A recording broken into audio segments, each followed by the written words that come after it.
லேவியரே ஆசாரியரே ஆனந்தமாய் நாம் கூடி வந்தோமே. லேவியரே ஆசாரியரே ஆனந்தமாய் நாம் கூடி வந்தோமே.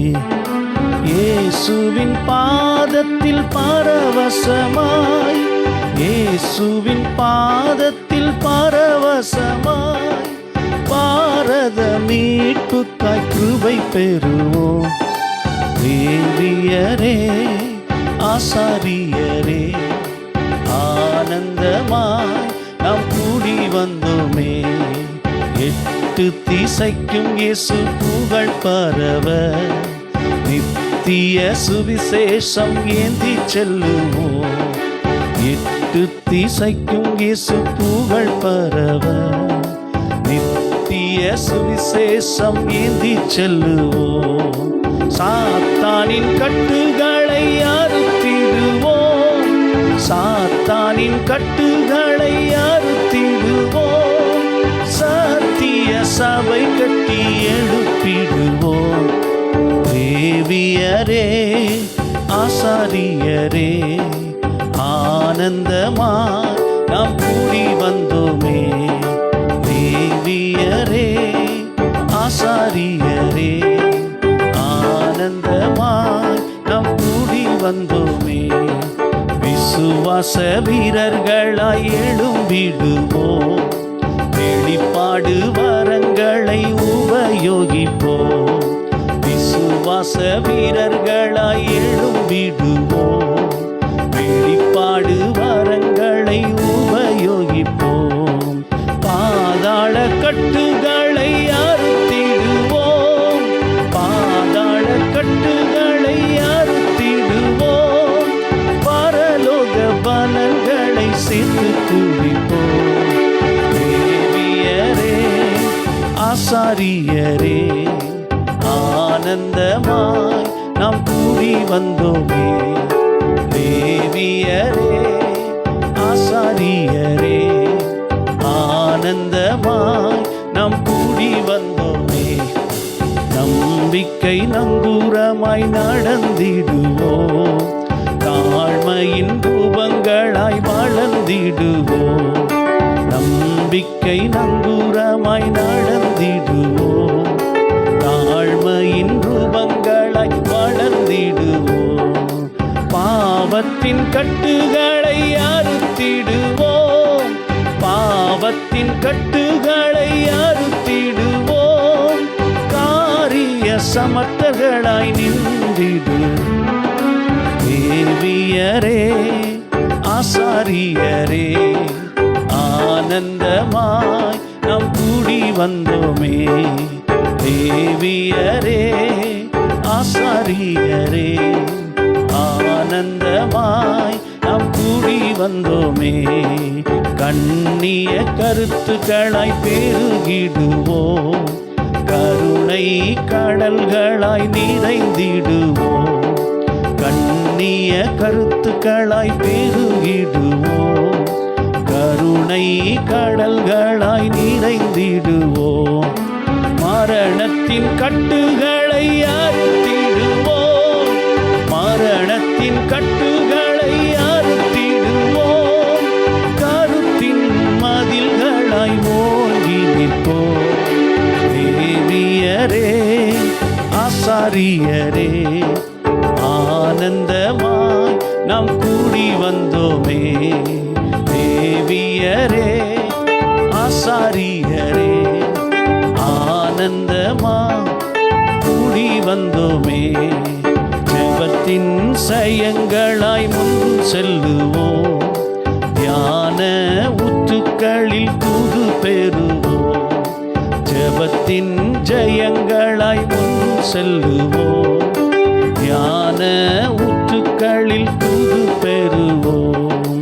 மாமிசத்தின் கட்டுகளை அறுத்திடுவோம், மாமிசத்தின் கட்டுகளை அறுத்திடுவோம். கண்ணீரின் பள்ளத்தாக்கில் கர்த்தரை காண்போம். லேவியரே ஆசாரியரே ஆனந்தமாய் நாம் கூடி வந்தோமே. லேவியரே ஆசாரியரே ஆனந்தமாய் நாம் கூடி வந்தோமே. பேச்சின் தூதர்களாய் பறந்திடுவோம், நடக்கையின் நகல்களாய் விரைந்திடுவோம். பேச்சின் தூதர்களாய் பறந்திடுவோம், நடக்கையின் நகல்களாய் விரைந்திடுவோம். சமுதாய கட்டுகளை அறுத்திடுவோம், சமுதாய கட்டுகளை அறுத்திடுவோம். நன்மையின் வாசல்களாய் விழித்திடுவோம். லேவியரே ஆசாரியரே ஆனந்தமாய் நாம் கூடி வந்தோமே. பாடுவோம். லேவியரே ஆசாரியரே ஆனந்தமாய் நாம் கூடி வந்தோமே. இயேசுவின் காயங்களின் கனிகளினால் களிகூர்ந்து மகிழ்ந்து ஆடி பாடுவோம். இயேசுவின் காயங்களின் கனிகளினால் களிகூர்ந்து மகிழ்ந்து ஆடி பாடுவோம். அப்போஸ்தல ஊழியத்தில் ஆர்ப்பரிப்போம், அப்போஸ்தல ஊழியத்தில் ஆர்ப்பரிப்போம். ஆசீர்வாத மழைக்கு மேகங்களாவோம்.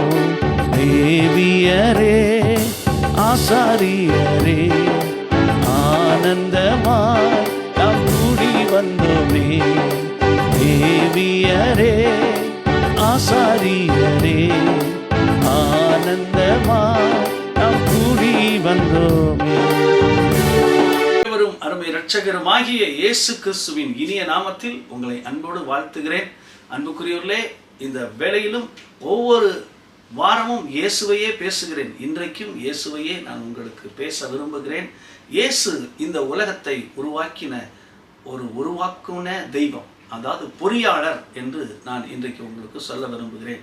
எப்படி அவர் ஒரு இன்ஜினியராக இந்த உலகத்தை உருவாக்கினார் என்றால், வேதம் சொல்வது கொலோசியர் 1:16, அவருக்குள் சகலமும் சிருஷ்டிக்கப்பட்டது, பரலோகத்தில் உள்ளவைகள் பூலோகத்தில் உள்ளவைகள், காணப்படுகிறவைகள் காணப்படாதவைகள், சகல வஸ்துக்களும், கர்த்தத்துவமும், சிங்காசனம், துரைத்தனங்கள், அதிகாரங்கள் சகலமும் அவராலே உண்டானது.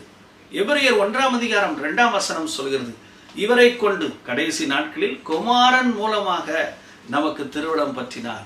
இவரே சர்வத்துக்கும் சுதந்திரவாளியாகிய கர்த்தர், இவரை கொண்டுதான் உலகங்களை உண்டாக்கினார் என்று எபிரேய வாக்கியோன் எழுதுகிறார். யோவான் 1:3 சொல்கிறது, சகலமும் அவர் மூலமாய் உண்டாயிற்று, உண்டானது ஒன்றும் அவராலே அல்லாமல் உண்டாகவில்லை. அன்புக்குரியவர்களே, உங்களை மறுபடியும் வாழ்த்துகிறேன். இயேசு கிறிஸ்து உலகத்தை எவ்வளவு அழகாய் உருவாக்கி இருக்கிறார். தாமிரபரணி என்கிறதான தண்ணீர் புறப்பட்டு திருநெல்வேலி முழுவதும் எல்லா விவசாய நிலங்களுக்கும் பாய்ந்து மக்கள் தேவைக்கு குடி தண்ணீராக நல்ல பலனை கொடுத்து, மாத்திரமல்ல மீதியானதெல்லாம் நீர்வாழும் ஜந்துக்களுக்கு உலகம் முழுவதும் அது பயன்பட தோன்றுகிறது. ஆனால் அந்த மலையின் மேல் விழும் தண்ணீர் ஜீவ ஊற்று போல வானத்திலிருந்து இறங்குகிறது. மலையில் இருக்கிற மரங்கள் தண்ணீரை ஈர்க்கிறது என்று பார்க்கிறோம். அப்படியாக தாமிரபரணி தீர்த்தம் அப்படியே ஓடி வருகிறது.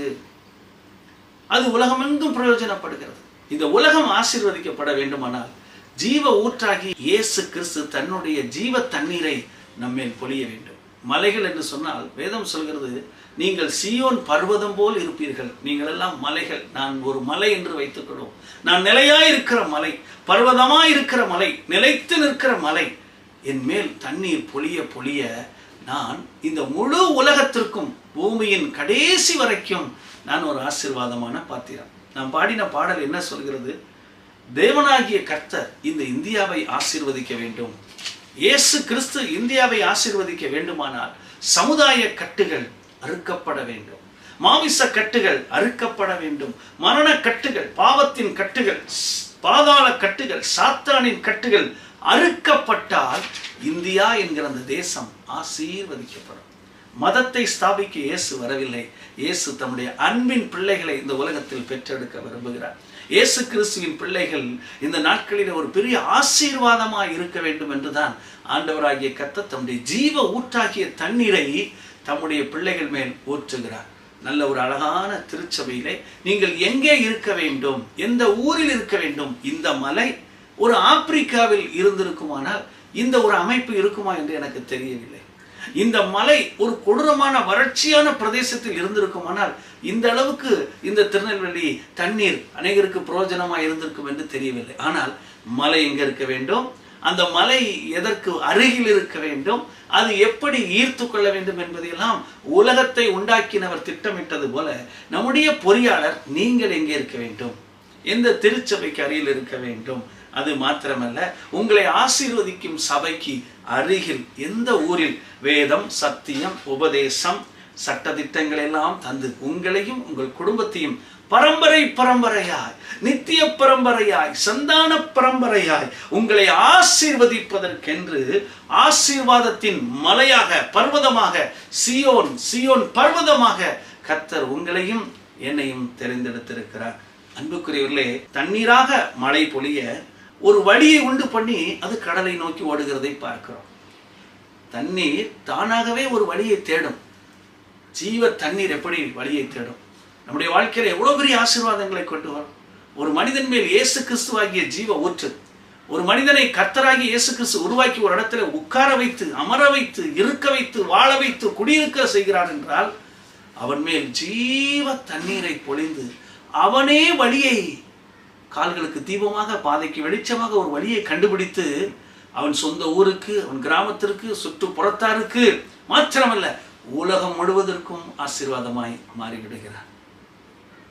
சீடர்களே, விசுவாசிகளே, லேவியர்களே, ஆசாரியர்களே, ஆனந்தமாக ஆண்டவரை பாடுகிறவர்களே, இந்த பாரதத்திற்கு இந்த ஜீவ ஊற்று ஆசீர்வாதமாக இருக்க வேண்டுமானால் ஆண்டவராகிய கர்த்தர் நமக்கு சொல்கிறார், மாமிசத்தின் கட்டுகள் அறுக்கப்பட வேண்டும், பாதாள கட்டுகள் அறுக்கப்பட வேண்டும், மரணத்தின் கட்டுகள் அறுக்கப்பட வேண்டும், சாத்தானின் கட்டுகள் அறுக்கப்பட வேண்டும், பாவத்தின் கட்டுகள், சாத்தானின் கட்டுகள், சமுதாய கட்டுகள்.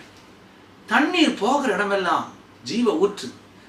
அந்த மலை பர்வதமாய் நிற்கிற நீங்கள் ஆவியில நிரம்பி ஆண்டவரோடு கூட செயல்படும் பொழுது எல்லா கட்டுகளும் உடைந்து இந்த பாரதம் மேன்மை அடையும். நீங்கள் வாழ்கிற ஊர், நீங்கள் இருக்கிற இடம், உங்கள் குடும்பம், உங்கள் பிள்ளைகள் ஆசீர்வதிக்கப்படுவார்கள். தேவன் திட்டமிட்டது என்ன?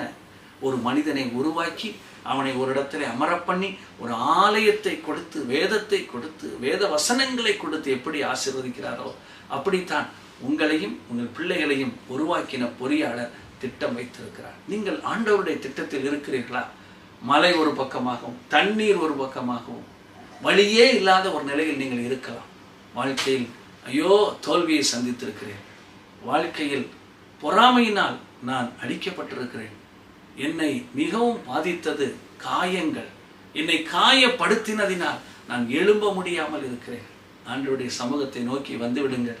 அவர் சொல்லுகிற இடத்தில் இருந்து அவரை நோக்கி பாருங்கள். ஆண்டவர் சொன்னார் ஆபிரகாமை பார்த்து, நீ ஆபிரகாமே புறப்பட்டு வா, நான் உனக்கு காண்பிக்கிற தேசத்துக்கு போய் என்று சொன்னார். அங்கே போன பிறகுதான் ஆபிரகாமை குறித்து வேத வாக்குத்தத்தங்கள் அத்தனையும் நிறைவேறியது. நீங்கள் எங்கே இருக்கிறீர்கள்? கர்த்தருடைய உருவாக்கும் திட்டத்தில் இருக்கிறீர்களா?